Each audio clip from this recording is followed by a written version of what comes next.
y'all, it's Jen and welcome to my channel, Iffer's Inklings. Today I have a book review video for you, and that is for Everland by Wendy Spinale.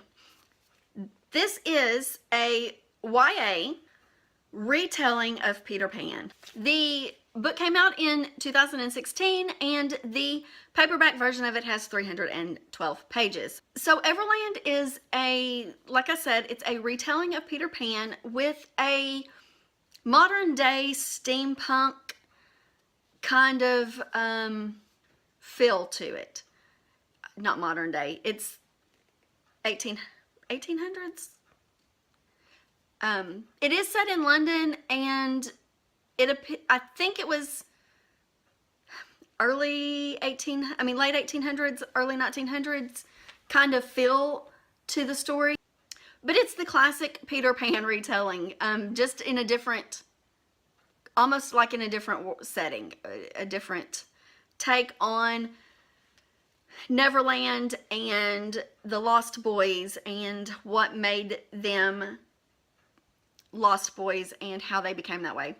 I love Peter Pan. If I could grow up and if I could never grow up and be a lost girl and live in Neverland, I totally would.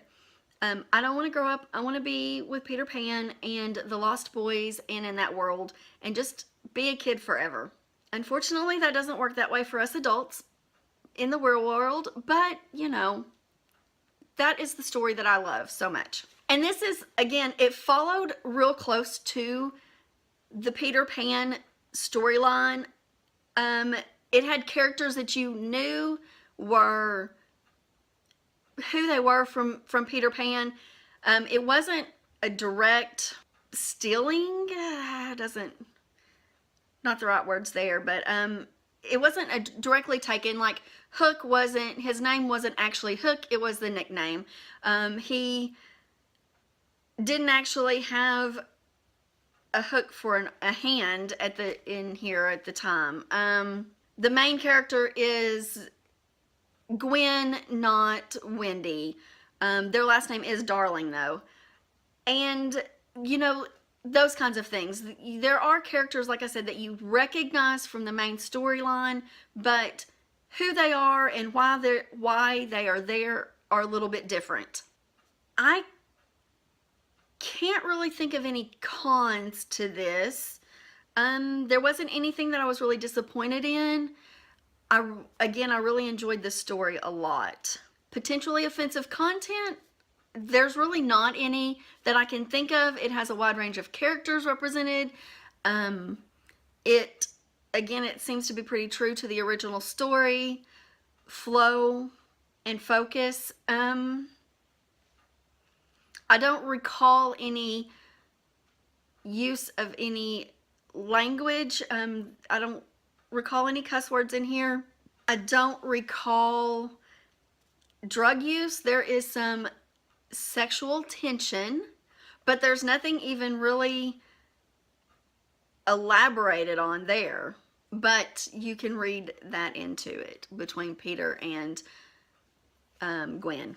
So the pros to this. I was absolutely captivated by this story. Again, it is Peter Pan and I love Peter Pan, and this was a different take on it. It was they are orphaned because of a war because the city of London was bombed and a disease was unleashed, chemical warfare was unleashed on the city of London, or on the city of Everland, and that is how all these orphans are created. And the take on it and how the storyline progresses and through there really captivated me. It was neat to see how they took the original storyline and kind of made it her own and still incorporated several of the different elements of the original Peter Pan. Now, this story is told in alternating perspectives. So you get Hook in one chapter, Peter in one chapter, Gwen in a chapter. I think it's only those 3. But I did listen to this on audiobook, and I did enjoy the audiobook version of it as well. It was a nice, quick, easy listen, and I assume that it would be an easy read as well. There is a quote in here that I really enjoyed. It's towards the end of the book.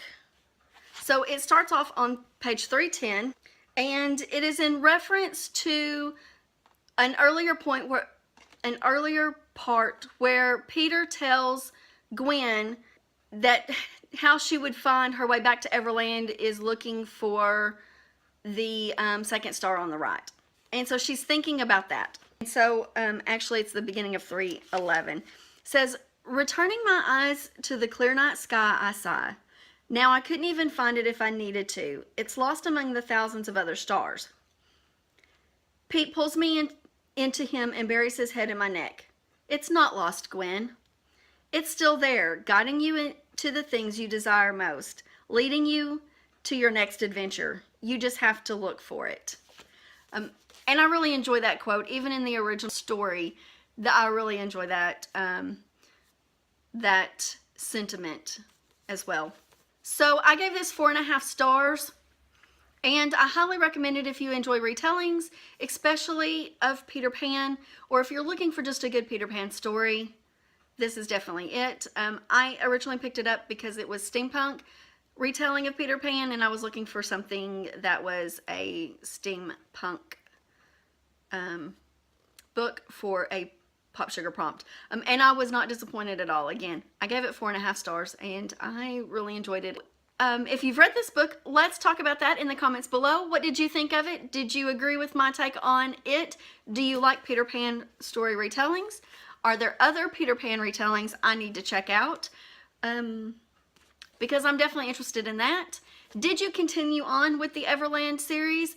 And what did you think of the next books? I have not read Umberland yet, but I do plan on it. If you haven't read this book, do you plan on reading it? Why or why not? Let's talk about that in the comments below as well. As always, if you enjoyed this video, please give me a thumbs up. If you're not already subscribed to me, I'd appreciate it if you'd hit that subscribe button. And until next time, bye.